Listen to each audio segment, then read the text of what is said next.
दोस्तों, स्वागत आप सबका बिहार एसटीईटी के एक नए वीडियो में। और चूंकि आप लोगों को पता है कि बिहार में हो चाहे पूरे देश में हो, कोरोना की स्थिति किस प्रकार से भयावह होते जा रही है। और उसी दरमियान बिहार में पटना हाई कोर्ट में बिहार एसटीईटी को लेकर के 1 बाई 1 कई केसेस जो हैं वो हो चुके हैं। और उन्हीं में से कुछ केस अपडेट के बारे में चर्चा करेंगे, 3 विषयों के रिजल्ट के बारे में जो कुछ खबरें हैं उन पे बातें की जाएंगी, फेक कॉल और फेक मैसेजेस जो आए दिन जो आप लोगों के पास या कई अन्य जो अभ्यर्थी हैं बिहार एसटीईटी से रिलेटेड उन तक पहुंच रहे हैं, उस पर चर्चाएं होंगी। और बिहार एसटीईटी के रिगार्डिंग जो आंसर की है 106 कैंडिडेट वालों का, तो 1 बाई 1 सभी विषयों को लेकर के हम लोग चर्चा करेंगे। आप लोगों को पता है कि पिछले दिनों जो बिहार एसटीईटी के लगभग 25,000 से ज़्यादा अभ्यर्थियों का रिजल्ट आया है। और उसके बाद से ही केस को लेकर के जो लोग एक्टिव हैं, जिन लोगों ने केस करने को सोच रखा था, उन लोगों की तरफ से ये बातें निकल करके पहले भी आई थी कि बिहार एसटीईटी को लेकर के कई मुद्दों पर केस किया जा रहा है। और इवन कई सब्जेक्ट्स को लेकर के और मैथमेटिक्स वालों का जो इशू था उसको भी लेकर के कई केसेस जो है पटना हाई कोर्ट में पिछले दिनों जो है वो ड्राफ्ट हो चुके हैं। और केस नंबर भी जो है वो कई सोशल मीडिया प्लेटफॉर्म के माध्यम से आप लोगों तक वो पहुंच चुका होगा। और इवन मैं आपको यह भी बता दूं कि आने वाले दिनों में मल्टीपल केसेस जो है वो पटना हाई कोर्ट में फिर से देखने को मिलेंगे।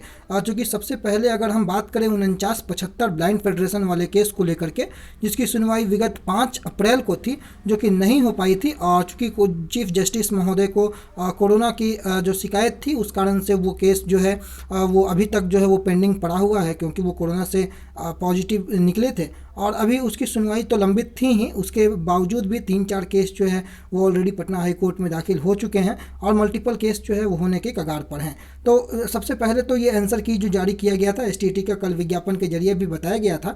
तो जो लोग उससे संबंधित हो गए वो 17 अप्रैल तक आंसर की जो है वो मौजूद रहेगा। आप लोग अगर नहीं देखे हैं तो 2 अप्रैल को जो एग्जामिनेशन दिए थे वो लोग जा करके www.biharboardonline.com पे जा करके अपने आंसर शीट को देख सकते हैं। अब दूसरी बात दोस्तों कि पटना हाई कोर्ट में आप देख सकते हैं कि कई जो केसेस हैं, चाहे वो एलपीए के रूप में हो, चाहे वो CWJC 7200/2021 Abhay Ranjan petitioner the state of Bihar, date of filing भी आप देख रहे हैं 5 अप्रैल 2021। तो ऐसे कई केसेस जो है वो पटना हाई कोर्ट में आपको देखने को मिल रहे हैं। और केसेस को लेकर के बातें इसलिए इंपॉर्टेंट हो जाती है कि पिछले दिनों आप लोगों को पता होगा कि 8278 वाला मामला हो चाहे 8520 वाला मामला हो, केस से होता क्या है, केस कुछ करता तो नहीं है, लेकिन इतना ज़रूर हो जाता है कि प्राइमा फेसी जो है वो कई मुद्दों को लेकर के अगर कोर्ट इस बात को लेकर के पूरी तरीके से संतुष्ट नहीं हो कि जो पेटिशनर है और जो रिस्पोंडेंट जो बता रहे हैं उनकी बातों में कोर्ट अगर प्राइमा फेसी संतुष्ट ना हो, तो मामला जो है वो स्टे हो जाता है,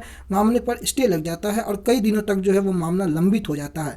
और एक तो कोरोना के कारण जो है फिजिकली कोर्ट रूम बंद है और सारी सुनवाई जो है वो वर्चुअल हो रही है। इससे अगर ड्यूरेशन में कई केसेस जो बिहार एसटीईटी को लेकर के पटना हाई कोर्ट में जो हुए हैं, इसका इम्पैक्ट जो है वो बिहार एसटीईटी के रिजल्ट आने के बाद जो है ज्वाइनिंग पर क्या पड़ेगा। सबसे पहली बात मैं आपको बता दूं कि ज्वाइनिंग की बातें तो अभी तक जब तक 106 कैंडिडेट का रिजल्ट नहीं आता है तब तक नहीं होगा। लेकिन मैंने यह कहा है कि 3 विषयों का रिजल्ट भी आएगा। ऐसी खबरें जो निकल करके बीएसईबी के तरफ से आ रही हैं कि मई के प्रथम सप्ताह में बिल्कुल इनका रिजल्ट आ जाएगा। जिस प्रकार से बोर्ड एक्टिव दिख रहा है या जिस प्रकार से विभाग एक्टिव दिख रहा है, ये पूरी संभावनाएं और जो अंदर खाने खबरें हैं कि आपको मई के प्रथम सप्ताह में इन 106 कैंडिडेट के साथ तीनों विषयों का रिजल्ट आ जाएगा।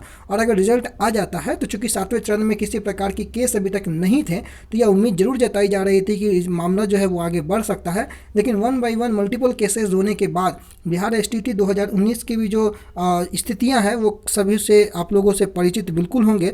और इसके बाद कहीं ना कहीं एक जो बात जो सभी के मन में थी कि बिहार एसटीईटी को लेकर के तो कुछ हो चाहे नहीं हो, मामला जो है अब कहीं ना कहीं डिले जरूर हो सकता है केस को लेकर के। देखिए, एग्जामिनेशन को रद्द होने की बातें जहां तक हैं, तो एग्जामिनेशन रद्द किसी भी सूरत में नहीं हो पाएगी। इसकी जो संभावनाएं हैं वो प्रबल है। इतनी आसान नहीं होती है कि किसी भी एग्जामिनेशन को आप जब चाहें तब रद्द करवा दें। कोर्ट है, कोर्ट में आप जा करके मामला को थोड़ा डिले जरूर कर सकते हैं, लेकिन डिनाई नहीं करवा सकते हैं किसी भी चीज़ों को। जो सत्य है वो सत्य है। अगर बोर्ड जब तक ना चाहे, पिछली बार क्या हुआ था, पिछली बार आप लोगों को पता है कि बोर्ड ने खुद ही जो है वो एग्जामिनेशन को कैंसिल किया था। और इस बार एग्जामिनेशन का रिजल्ट आउट हो चुका है, कई ऐसी संभावनाएं और कोई ऐसा हार्ड एविडेंस जो है वो अभी तक नहीं साबित हो पाया है जिस कारण से कोई ऐसा मैटर निकल करके आए जो कि एग्जामिनेशन को कैंसिल तक करवा दे।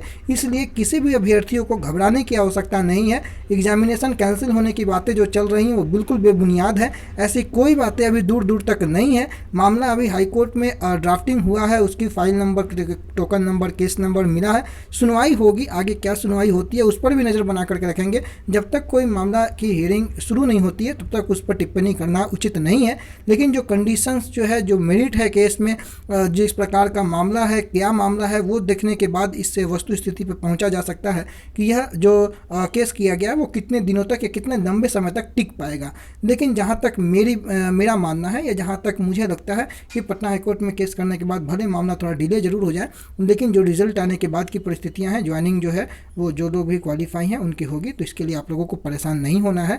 अभी और भी मल्टीपल केसेस पटना हाईकोर्ट में आपको आने वाले कुछ दिनों में देखने को मिलेंगे। इवन सभी सब्जेक्ट्स को लेकर के भी केसेस की जो बातें हैं वो चल रही हैं। और दूसरी बात दोस्तों, और एक चीज़ और कि फेक कॉल मैसेजेस के जरिए कई लोगों को सर्टिफिकेट को लेकर के हो, चाहे ज्वाइनिंग को लेकर के हो, कई मैसेजेस और कॉल्स आ रहे हैं जो कि मेरे पास भी इसकी खबरें पहुंचती हैं। लेकिन चूंकि समय अभाव के कारण, किसी कारणवश कोरोना की स्थितियाँ आप लोग भी देख रहे हैं, लगातार सभी लोगों का जवाब दे पाना पॉसिबल नहीं हो पाता है। और चूंकि सारी बातों को आप लोग जो है वो अवगत होंगे कि किस प्रकार से फ़ोन कॉल्स जो है वो एग्जामिनेशन के नोटिफिकेशन के बाद से ही शुरू हो गए थे।